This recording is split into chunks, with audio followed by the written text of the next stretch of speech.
الحمد لله نحمده ونستعينه ونستغفره ونؤمن به ونتوكل عليه ونعوذ بالله من شرور أنفسنا ومن سيئات أعمالنا من يهده الله فلا مضل له ومن يضلله فلا هادي له ونشهد أن لا إله إلا الله وحده لا شريك له ونشهد أن سيدنا ومولانا محمدا عبده ورسوله صلى الله عليه وسلم. أعوذ بالله من الشيطان الرجيم. بسم الله الرحمن الرحيم. ورسولا إلى بني إسرائيل أني قد جئتكم بآية من ربكم أني أخلق لكم من الطين كهيئة الطير فأنفخ فيه فيكون طيرا بإذن الله وأبرئ الأكمه والأبرص وأحيي الموتى بإذن الله وأنبئكم بما تأكلون وما تدخرون في بيوتكم إن في ذلك لآية لكم إن كنتم مؤمنين. صدق اللہ العظیم. اللہ رب العزت نے ہمیں دنیا کے اندر علم حاصل کرنے کے کچھ ذرائع عطا فرمائے ہیں، کچھ وسائل دیے ہیں. ہم اپنی آنکھ کے ذریعے سے دیکھ کر علم حاصل کرتے ہیں، اپنے کان سے سن کر علم حاصل کرتے ہیں، زبان سے چکھ کر کسی چیز کے ذائقہ یا گرم اور سرد ہونے کا علم حاصل کرتے ہیں، اور ہاتھ سے چھو کر بھی گرم اور سرد ہونے کا علم، نرم اور سخت ہونے کا علم حاصل کرتے ہیں. اللہ تعالیٰ نے ہمارے ان اعضاء کے اندر یہ حس رکھی ہے.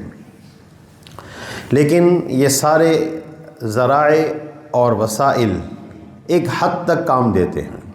ہم دن میں دیکھ سکتے ہیں، رات کے تاریک اندھیرے میں نہیں دیکھ سکتے.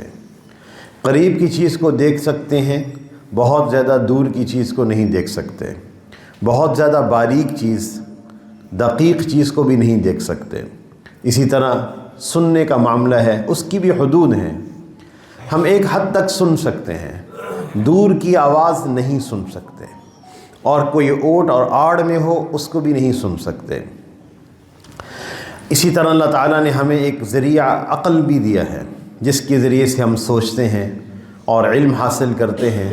اس کی بھی ایک حد ہے اور اس کی بھی ایک انتہا ہے.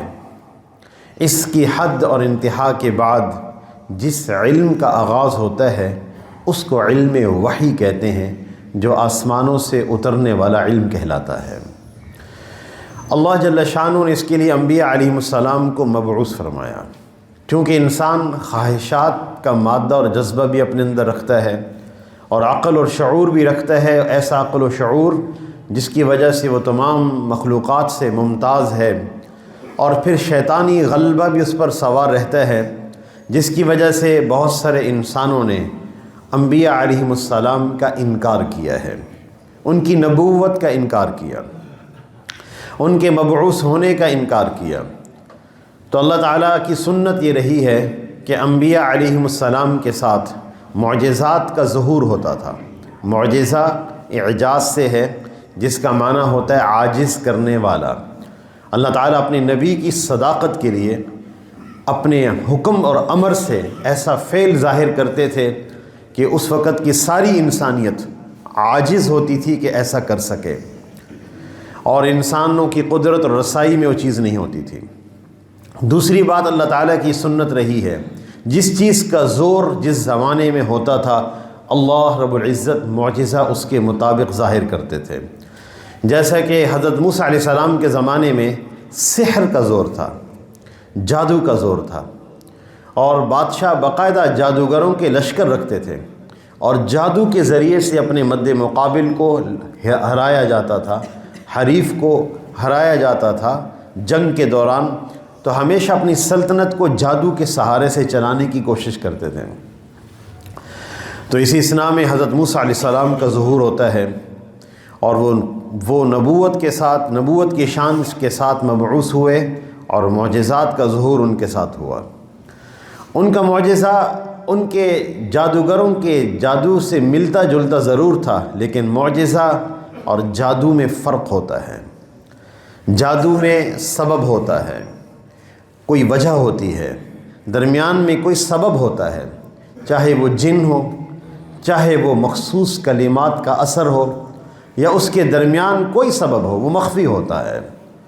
لیکن جو معجزہ ہے، جب یہ ظاہر ہوتا ہے، اس کے لیے کوئی سبب نہیں ہوتا۔ انما امرہ اذا اراد شیئا ان یقول له کن فیکون۔ اللہ جل شانہ جب کسی چیز کے بارے میں کرنے کا ارادہ فرماتے ہیں تو اللہ تعالیٰ فرماتے ہیں کن ہو جا، فیکون، بس وہ ہو جاتا ہے۔ اس میں کسی قسم کا کوئی سبب نہیں ہوتا، بغیر سبب کے ظاہر ہوتا ہے۔ یہ فرق ہے جادو اور معجزہ کے درمیان، شعبدہ اور معجزہ کے درمیان۔ حضرت موسیٰ علیہ السلام جب فرعون کے دربار میں تھے اور ان کے سامنے جادوگر جمع کر دیے گئے تھے، تو جادوگروں نے موسیٰ علیہ السلام سے کہا کہ آپ پہلے ڈالیں گے یا ہم پہلے ڈالیں؟ موسیٰ علیہ السلام نے فرمایا قال بل القوا، تم ظاہر کرو جو تمہارے پاس ہے۔ فَإِذَا حِبَالُهُمْ وَعِصِيُّهُمْ، اس وقت ان کے پاس لاٹھیاں تھیں اور رسیاں تھیں، انہوں نے لاٹھیاں اور رسیاں پھینکیں۔ يُخَيَّلُ إِلَيْهِ مِنْ سِحْرِهِمْ أَنَّهَا تَسْعَى، کہ ان کے اس جادو سے موسیٰ علیہ السلام بشمول اور جتنے لوگ اس وقت اس میدان میں موجود تھے، جو ہزاروں کی تعداد میں تھے، سب کے خیال میں یہ بات آئی کہ انہا تسعی، کہ وہ لاٹھیاں حرکت کر رہی ہیں۔ انہوں نے ان جتنے لوگ دیکھنے والے تھے ان کے آنکھوں پر اثر کیا، ان کو ایسا لگا کہ یہ چیزیں ہل رہی ہیں۔ انہا تسعی فاوجس فی نفسہ خیفۃ موسیٰ، ہزاروں کی تعداد میں لاٹھیاں اور رسیاں سام بن جائیں تو موسیٰ علیہ السلام طبعی بشری جو خوف کا تقاضا ہوتا ہے اس تقاضے سے ڈرے، اور اس بات سے ڈرے کہ کہیں ایسا نہ ہو کہ جتنے لوگ ہیں ان کفر پر پختہ ہو جائیں۔ اللہ جل شانہ نے فرمایا قلنا لا تخف، آپ ڈرے نہیں، انک انت الاعلی، آپ بھی غالب رہیں گے۔ فالق ما فی یمینک، جو کچھ آپ کے ہاتھ میں آپ ڈالیں۔ حضرت موسیٰ علیہ السلام نے جب اپنے عصا کو ڈالا تو وہ عصا سانپ بن گیا، اور سانپ بنتے ہی جتنا سحر تھا اس نے سارا ہی نگل لیا، میدان صاف ہو گیا۔ فَأُلْقِيَ السَّحَرَةُ سُجَّدًا، چونکہ جادوگر جانتے تھے کہ جادو کیا چیز ہے، اس لیے جیسے انہوں نے دیکھا فَأُلْقِيَ السَّحَرَةُ سُجَّدًا، تمام جادوگر سجدے میں گر گئے۔ قَالُوا آمَنَّا بِرَبِّ هَارُونَ وَمُوسَىٰ، کہنے لگے ہم موسیٰ اور ہارون کے رب پر ایمان لے آئے۔ تو فرعون نے دھمکایا۔ ایک وقت وہ تھا کہ جادوگر اس سے جو ہے وہ اس کی خوشامد کر رہے تھے، اپنا انعام بڑھوا رہے تھے۔ قرآن پاک میں آتا ہے انہوں نے فرعون سے کہا اگر ہم جیت گئے ہمارا کیا بدلہ ہوگا؟ فرعون نے کہا تم مقرب لوگوں میں شامل ہو جاؤ گے، انعامات تو بہت چھوٹی چیز رہ جاتی ہے، مقرب میرے مصاحب خاص۔ ایک وقت وہ تھا اور ایک وقت یہ آیا۔ تو فرعون نے کہا کہ فَلَوْقَطِّعَنَّ أَيْدِيَكُمْ وَأَرْجُلَكُمْ مِنْ خِلَافٍ وَلَوْصَلِّبَنَّكُمْ فِي جُذُوعِ النَّخْلِ وَلَتَعْلَمُنَّ أَيُّنَا أَشَدُّ عَذَابًا وَأَبْقَىٰ، میں تمہارے ہاتھ پیر خلاف سے کاٹ دوں گا، سولی چڑھا دوں گا، پھانسی دے دوں گا، پھر تمہیں پتہ چلے گا کس کا عذاب سب سے زیادہ سخت اور باقی رہنے والا ہے۔ جادوگروں نے بڑا عجیب جواب دیا، کہنے لگے لن نؤثرک علی ما جاءنا من البینات، ایک سجدہ صرف کیا، اللہ نے تمام معرفت کے مراتب طے کرا دی، اللہ جل شانہ نے سب کچھ ان کو دکھا دیا ایک سجدے میں۔ جو انسان محنت کر کے خدا پاک کے ساتھ تعلق بناتا ہے اور اللہ سے اپنا تعلق جوڑتا ہے اور شریعت پر التزام سیکھتا ہے، اہتمام سیکھتا ہے، ایک سفر ہوتا ہے، ان کا سارا سفر لمحوں میں کرا دیا گیا۔ اس لیے انہوں نے بڑا عجیب جواب دیا، لن نؤثرک علی ما جاءنا من البینات، ہم تجھے کسی چیز پر ترجیح نہیں دیتے، ہم اس چیز پر تجھے ترجیح نہیں دے سکتے، اس ذات پر جس نے ہمیں پیدا کیا۔ فاقض ما انت قاض، تو جو کر سکتا ہے کر لے، انما تقضی هذه الحیات الدنیا، تو دنیا میں ہی کر سکتا ہے جو کر لے۔ انا آمنا بربنا لیغفر لنا خطایانا، ہم اس رب پر ایمان لے آئے ہیں جس نے ہمارے گناہ جو ہمارے گناہ معاف کر دے گا، وما کرہتنا علیہ من السحر، اور اس گناہ کو بھی معاف کر دے گا جو ہم نبی کے سامنے مجبور کر دیے گئے جادو کرنے پر، مقابلے میں آ گئے تھے۔ واللہ خیر و ابقا، تیرا عذاب زیادہ باقی رہنے والا ہے، اللہ سب سے بہتر ہے، جو نعمتیں اس کے پاس ملیں گی وہ باقی رہنے والی ہے۔ تو اللہ جل شانہ کی یہ سنت رہی ہے، جس زمانے میں جس چیز کا غلبہ ہوتا تھا اس کے مطابق معجزہ ظاہر ہوتا تھا۔ حضرت عیسیٰ علیہ السلام بھی اسی شان کے ساتھ مبعوث ہوئے۔ خود ان کی ولادت اللہ پاک کی بڑی قدرت کی نشانیوں میں سے ہے، بڑی قدرت کی نشانیوں میں سے۔ بغیر ماں اور باپ کے آدم علیہ السلام کو پیدا کیا، اور بغیر ماں کے حوا علیہ السلام کو پیدا کیا۔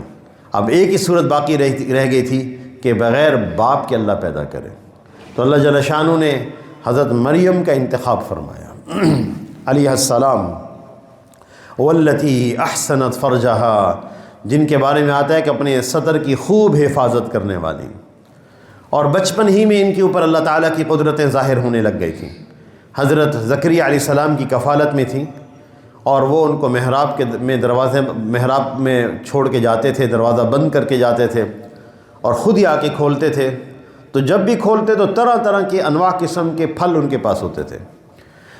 تو انہوں نے مریم علیہ السلام سے پوچھا، یا مریم وَأَنَّ لَكِ هَذَا، اے مریم یہ کہاں سے آتے ہیں؟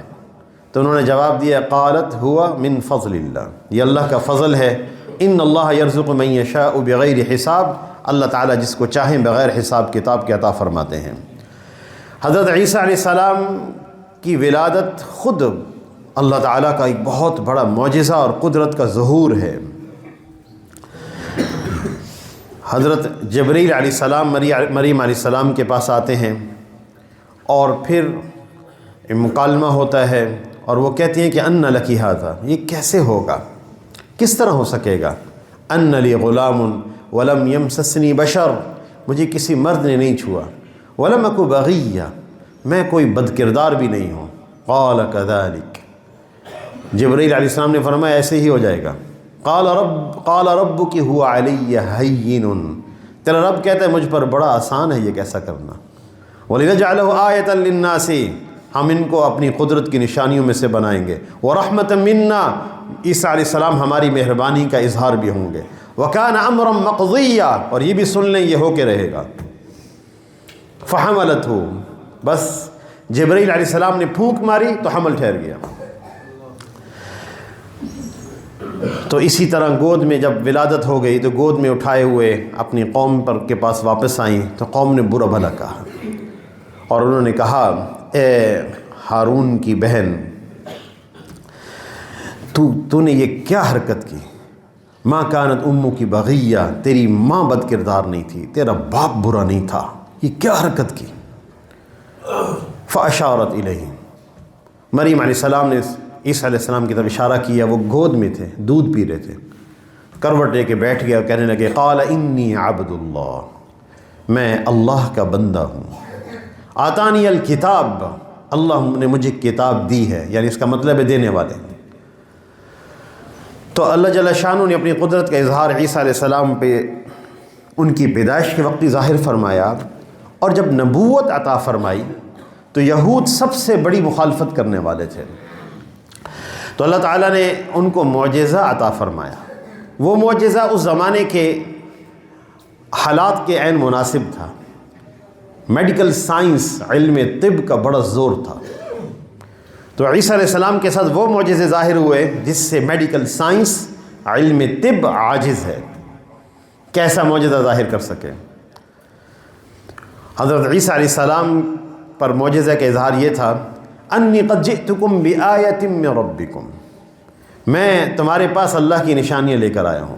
انی اخلق لکم من الطین، میں تمہارے سامنے گارے سے پرندے کی ایک شکل بناتا ہوں، کہیئت الطیر، فانفخ فیہ، میں اس میں پھونک مارتا ہوں، فیکون طیرا باذن اللہ، وہ اللہ کے حکم سے پرندہ بن جاتا ہے۔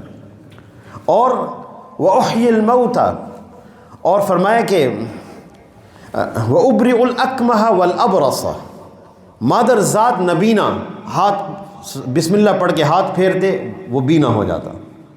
اکمہ، ابرس، اور جو کوڑ مرض ہوتا ہے، کوڑ مریض، جس کو کوڑ کا مرض لاحق ہو گیا ہو، اس مریض پر ہاتھ پھیرتے اس کو شفا ہو جاتی ہے۔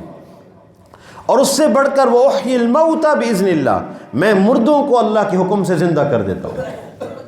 اور یہ ساری نشانیاں قوم پر ظاہر ہو گئی تو انہوں نے مذاق اڑایا عیسیٰ علیہ السلام کا، کہنے کا اچھا یہ بتائیں ہم گھر میں ہم ابھی کیا کھا کے آ رہے ہیں؟